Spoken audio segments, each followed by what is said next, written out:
In a quiet European town, one window still glows after dark. The small shop of an old watchmaker named Emil Novak. He works alone, surrounded by the sound of ticking clocks. For 50 years, he has repaired time for others. For himself, it stopped long ago, the day his brother Lucas disappeared during the war. One cold evening, the bell above the door rings. A man enters, leaves a small parcel on the counter, and says only, "It's for you."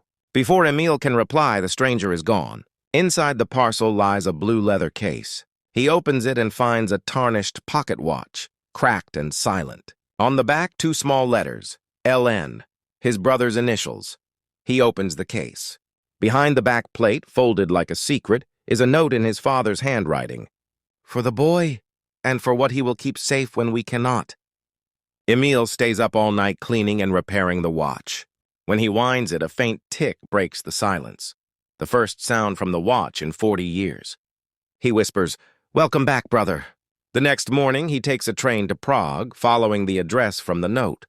The city is gray and quiet. He finds an old building, climbs the stairs, and knocks. An elderly woman opens the door. "So, you finally came," she says. Her name is Mrs. Kralova. She invites him in and serves tea. The air smells of lemon peel and dust. She tells him her story. "One night during the war, your brother came to our door. He was carrying a baby wrapped in blankets. He asked us to keep the child safe. He gave me this watch and wrote that note. Then he left and never came back. The child's name, she says, was Tomasz. They raised him as their own. When the war ended, no one came for him. He grew up kind and strong and kept the watch under his pillow every night. When he became a father, he sent it back saying, 'It belongs where it began.'" She places the watch in Emil's hand. "Take it home. Wind it every day. The dead like to be remembered through motion, not flowers." Back in his shop, Emil writes a letter to Tomasz. He explains who he is and says the watch works again. A few weeks later, a letter arrives from Canada. "Dear Mr. Novak, I've always felt I belonged to someone, though I never knew who. Perhaps the watch knew I would like to visit." Emil reads the letter twice and smiles. Spring arrives. The snow melts from the square outside his shop. One morning, the doorbell rings again. A tall man enters, gentle eyes, hands rough from carpentry.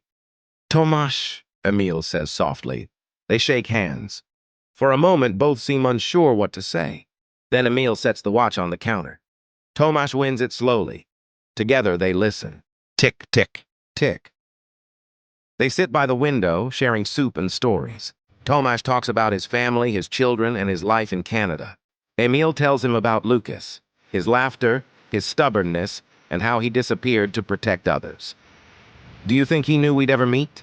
Tomasz asks. "Maybe," Emil says. "Lucas always kept secrets. Maybe the secret was that we would both survive." That evening, they walk to the river behind the old mill. It's the same path Emil and Lucas once ran as boys. Tomasz holds the watch and says, "I'd like to leave it with you, if I can come back to wind it."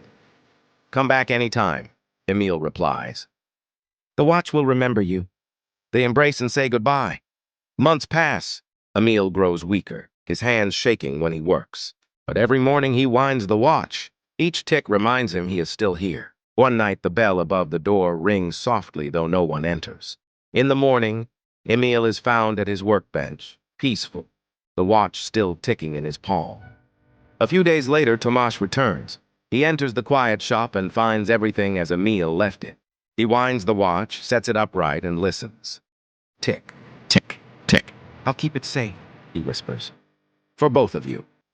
He hangs the shop key back on its nail and steps outside. The fountain in the square gurgles.